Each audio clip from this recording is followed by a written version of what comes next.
So we'll read Romans 1:1. रोमियों का पुस्तक उसका पहला अध्याय का पहला वचन हम पढ़ेंगे। It says, Paul, a bond servant of Jesus Christ, called as an apostle, set apart for the gospel of God. पौलुस का और की ओर से जो यीशु मसीह का दास है और प्रेरितों होने के लिए बुलाया गया और परमेश्वर के उस सुसमाचार के लिए अलग किया गया है। Now the word bond servant translated in the comes from the Greek word doulos, doulios. जो वचन है जो यूनानी भाषा में जिसका तर्जुमा किया गया है दास कह के, वो वचन है डूलोस। So the meaning of the word doulios is slave. और डूलियोस का अर्थ है गुलाम या दास। Okay, now the Greek word for servant is ipiritis. जो यूनानी शब्द नौकर के लिए उपयोग किया जाता है वो है इपरिटिस। So now there are two words. One is slave and one is servant. और दो शब्द हैं, एक है दास और दूसरा है नौकर। This you have to remember very carefully now. Slave and a servant. और इन दोनों शब्दों पर हम ध्यान देंगे जो है दास और नौकर। The verse we read, Romans chapter 1 verse 1, in that it is translated as slave, doulios. जो वचन हमने रोमियो 1:1 से पढ़ा उसमें जो अनुवाद दिया है वो उसका अर्थ है दास या गुलाम। So it says Paul, a bond servant, means Paul, a slave. तो इसका ये मतलब हुआ पौलुस जो यीशु मसीह का गुलाम या दास है। Now, in the Bible, some of the people of God referred to as bond slaves or bond servants or bond slaves. और प्रभु के वचन में हम देखते हैं ऐसे लोग जो गुलाम या दास करके बुलाए गए हैं। Everybody can hear us. Is it clear? Our voice level is clear. Somebody. Mine is good. It's good, is it? Okay. Okay, so some of the people who is referred to as bond slaves or bond servants in the Bible are Moses,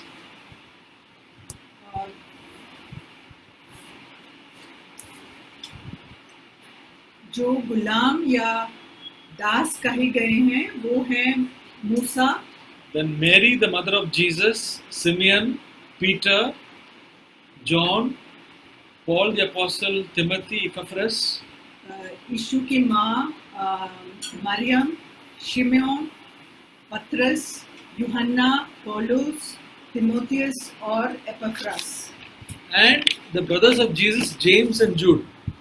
और यीशु के जो भाई थे याकूब और यहूदा। So it is mentioned in the Bible that they say bond servants. और उन्हें गुलाम करके पुकारा गया है। Now we have come across two words, one is slave and one is servant. What is the difference between a servant and a slave? और इन दोनों वचनों में अंतर क्या है? Slave and a servant. जो नौकर है और जो दास है। Okay. So now the servant works for wages. जो नौकर है वो अपने वेतन या मजदूरी के लिए काम करता है। So when he works, he gets paid for it. He gets a salary. जब वो काम करता है तो उसे वेतन मिलता है। But a slave is bought for a price. लेकिन जो दास या गुलाम है वो दाम चुकाकर खरीदा जाता है। Just like you buy something from the market, some vegetable or some animal, you buy a slave and you pay some price for that. और जैसे हम सामान दुकान से खरीदते हैं या कुछ जानवर खरीदते हैं बाजार से, वैसे ही दाम देकर वो खरीदे जाते हैं जो गुलाम हैं। The slave does not get any wages, और जो गुलाम है उसे कोई वेतन नहीं मिलता है and he doesn't have any rights also. और उसके कोई अधिकार भी नहीं होते हैं। He has to just follow the commands of his master. वो सिर्फ अपने जो स्वामी है उसके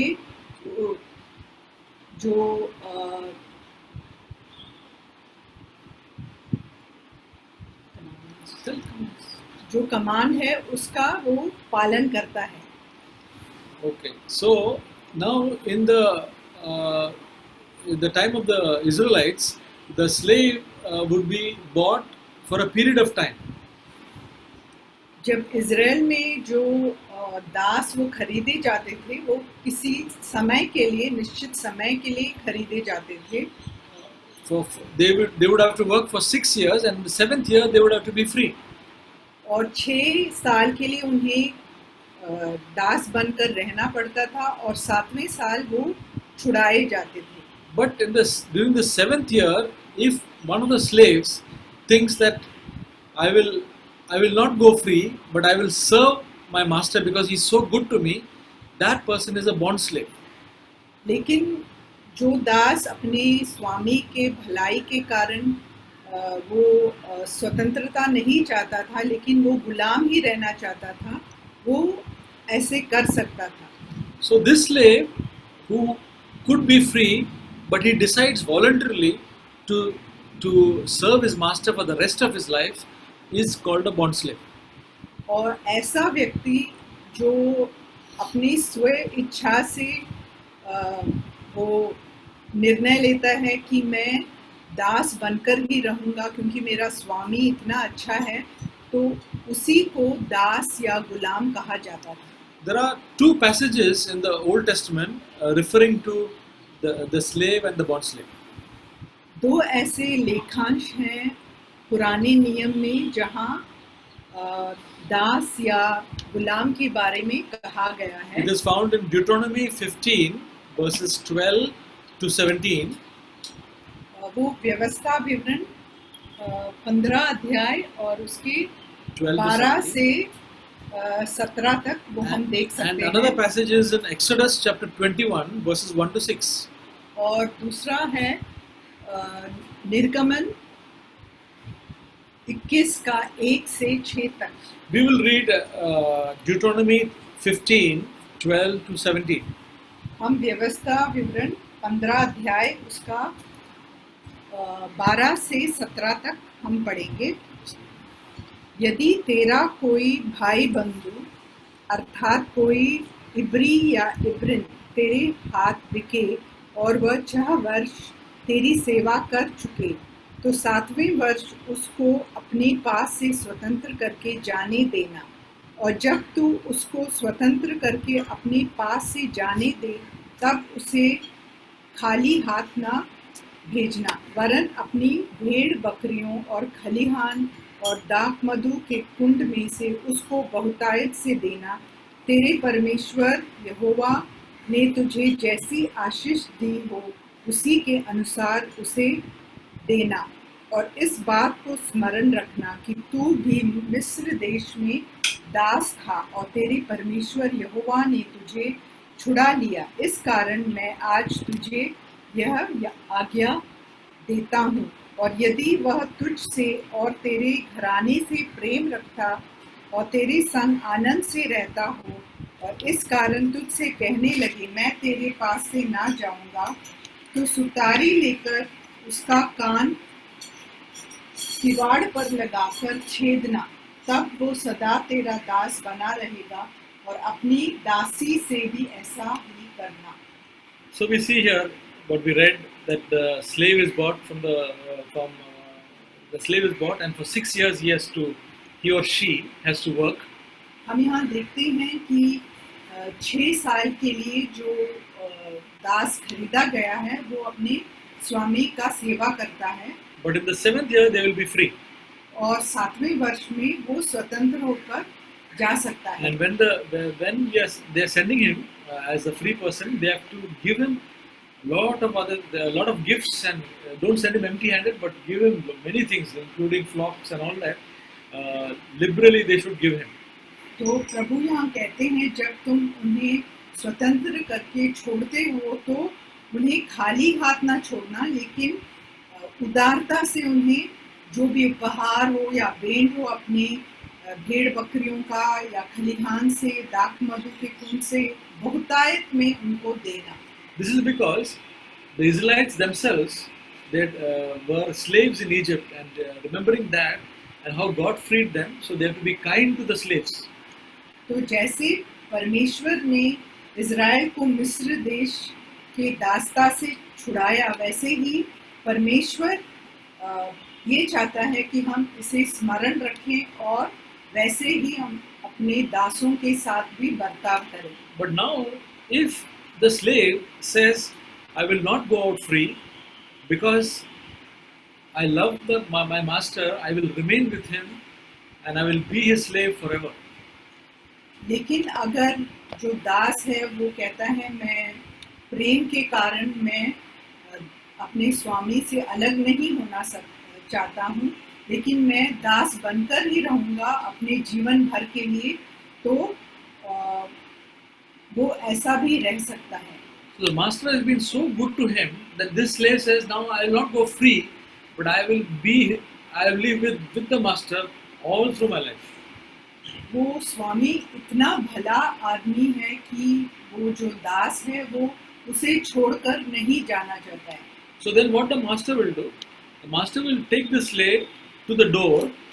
तो जो स्वामी है वो उस गुलाम को घर के द्वार के उधर लेकर जाएगा, and he will keep his ear to the door, और उसका जो कान है उसे दरवाजे पर लगाएगा, and with a pointed sharp tool he will make a hole into he will hit that ear and pierce it through, and it will touch the door. और उस एक नुकीले यंत्र को लेकर वो उसके कान में एक छेद बनाएगा। So a hole comes onto his earlobe. तो उसके कान में एक छेद आ जाता है। So it's a painful thing, but this is what is done for a bond slave. ये दर्दनाक चीज है, लेकिन ये किया जाता है दास के लिए। So this person is a marked person. You can see by his that hole that he is a bond slave.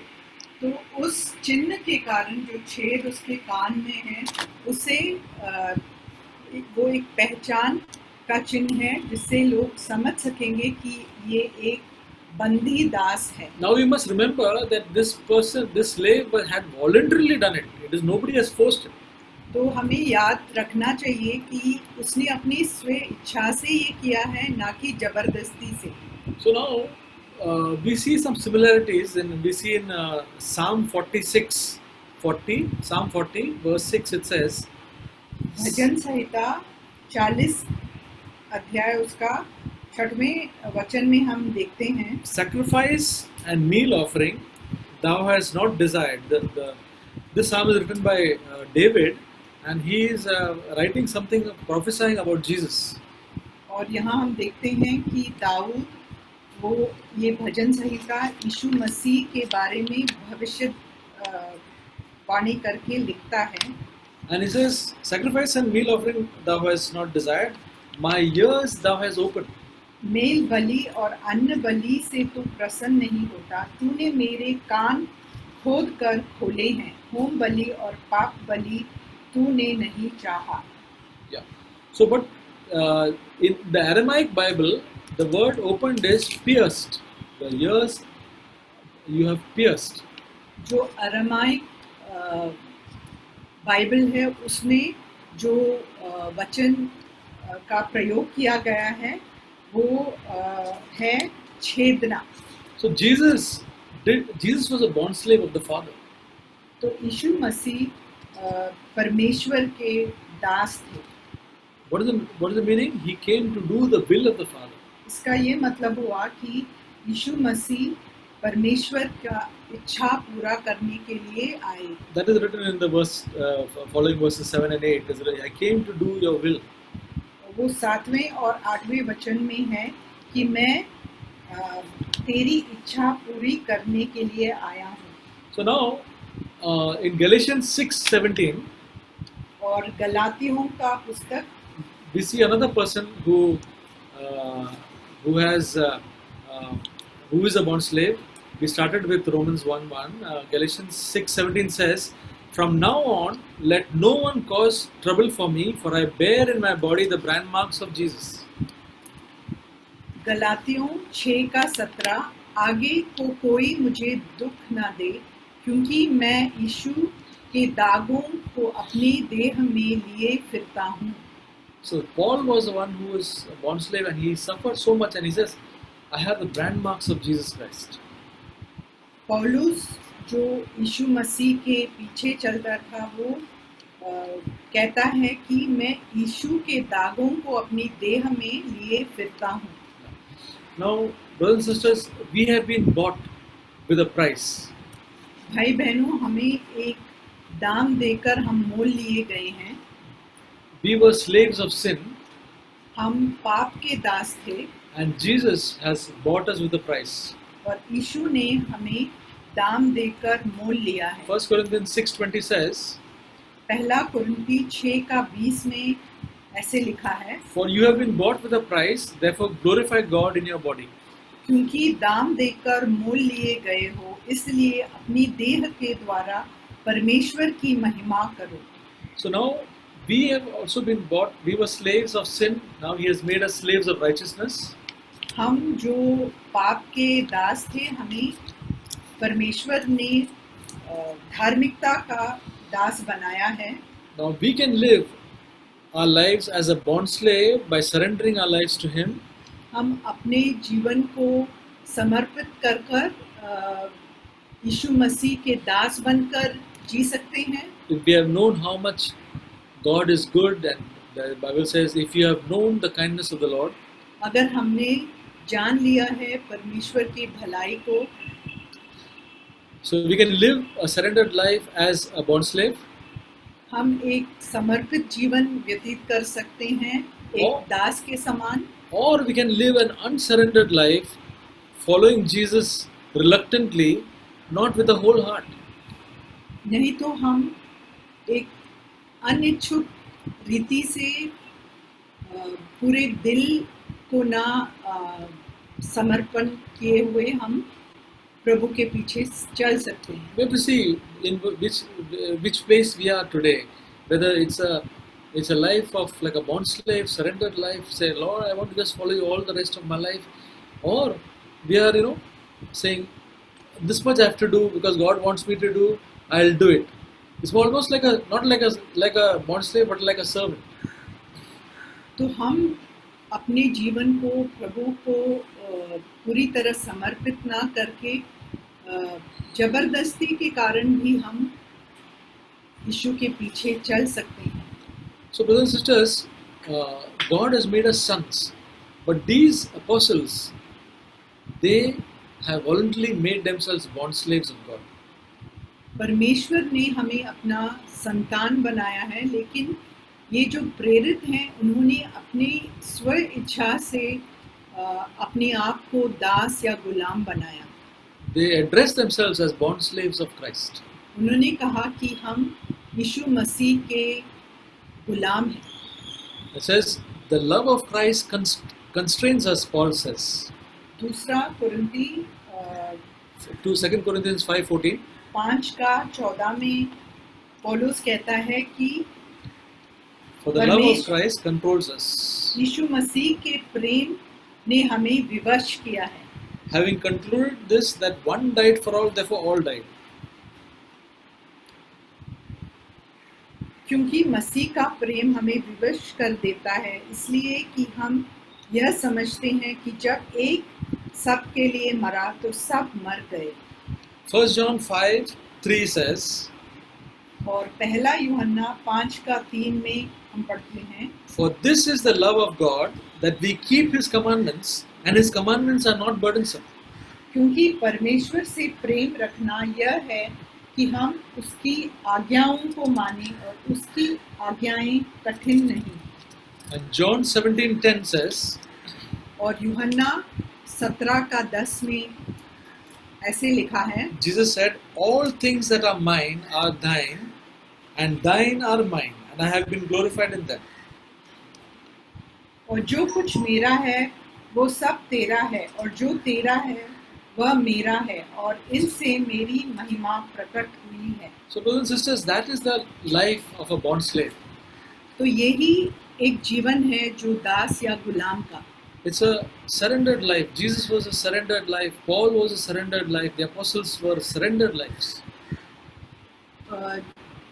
जो दास है उसका संपूर्ण जीवन समर्पित किया हुआ जीवन है, जैसे यीशु मसीह का था और पौलुस का था।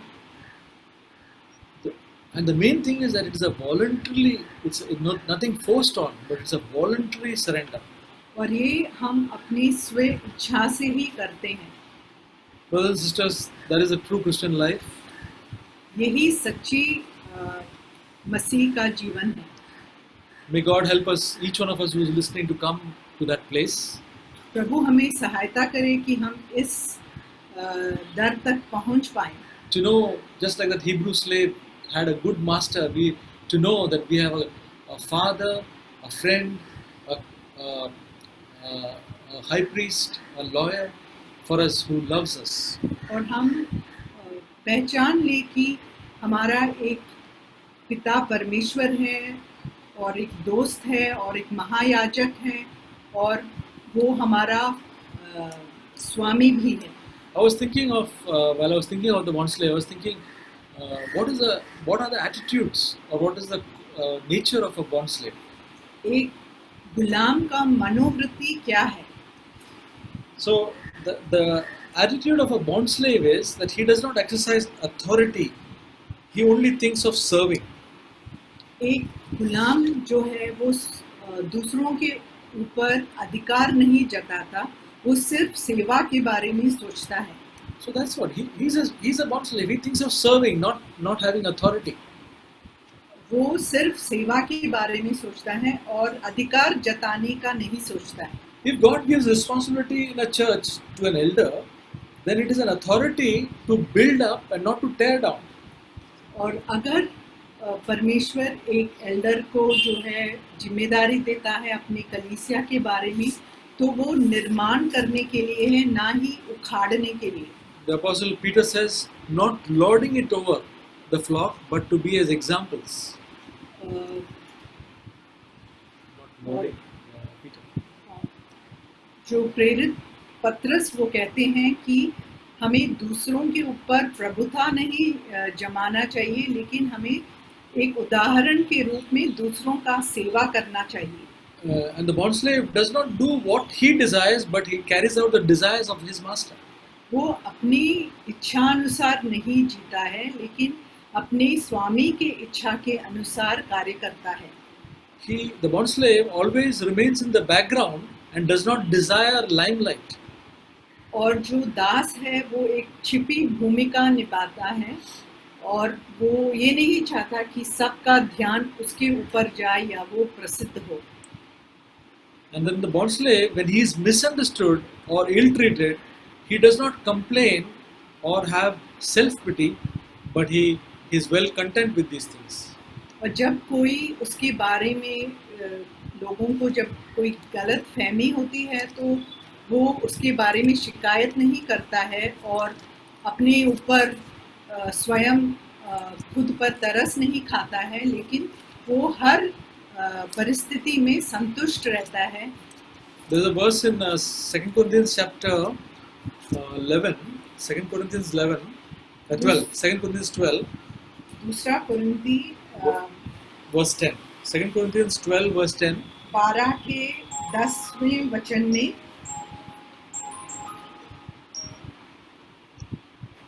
it says, therefore I am well content with weaknesses, with insults, with distresses, with persecution and difficulties for Christ's sake, for when I am weak, then I am strong. इस कारण मैं मसीह के लिए निर्बलताओं में और निंदाओं में और दरिद्रता में और उपद्रवों में और संकटों में प्रसन्न हूँ, क्योंकि जब मैं निर्बल होता हूँ तभी बलवंत होता हूँ। Yeah. So when Paul the apostle wrote, "Follow me as I follow Christ," जब प्रेरित पौलुस ने ये कहा कि जैसे मैं यीशु का के पीछे चलता हूँ वैसे ही मेरे पीछे चलो, then we can follow him as a bond slave of Christ. तो हम एक गुलाम के समान यीशु के पीछे चल सकते हैं। Brothers and sisters, we all of us are encouraged in the scriptures to be bond slaves of God. हम सबको प्रोत्साहित किया गया है वचन में कि हम यीशु मसीह के गुलाम होकर जिए। 1 Peter 2:16 says, पहला पत्रस दूसरा अध्याय उसका 16वां वचन says, "Act as free men and do not use your freedom as a covering for evil, but use it as bond slaves of God." So here it says, use it as bond slaves of God. पहला पत्रस दूसरा अध्याय उसका 16वां वचन, अपने आप को स्वतंत्र जानो पर अपनी इस स्वतंत्रता को बुराई के लिए आड़ न बनाओ, परंतु अपने आप को परमेश्वर के दास समझकर चलो। And in heaven, we are all referred to. In heaven, we are all referred to as His bond servants. और स्वर्ग में हम सब यीशु मसीह के गुलाम करके बुलाए जाते हैं। If you read Revelation chapter 19 verse 5, प्रकाशित वाक्य 19वां अध्याय और उसका 5वां वचन, it says, "And a voice came from the throne saying, Give praise to our God, all you His bond servants, you who fear Him, the small and the great." तब सिंहासन में से एक शब्द निकला है, हमारे परमेश्वर से सब डरने वाले दासों, क्या छोटे क्या बड़े, तुम सब उसकी स्तुति करो। So may God give us the grace and the desire to live like that, to be like that. You know, that Hebrew slave, when he had a choice of being free, he said, "No, I want to be devoted to this person who has been good to me all the days of my life." Similarly, we too, we say, just knowing the love of God, we say, "Lord, I just want to be yours fully, as a bond slave of yours all the rest of my life." जैसे वो जो दास है वो अपनी स्व इच्छा से दास बनकर रहना चाहता था, उसे स्वतंत्रता नहीं चाहिए था क्योंकि उसने अपने स्वामी की भलाई देखी, वैसे ही हम भी यीशु मसीह के दास बनकर जीने का चुनौती हम ले। May God help each one of us. परमेश्वर हम सबको इसमें सहायता दे। Amen.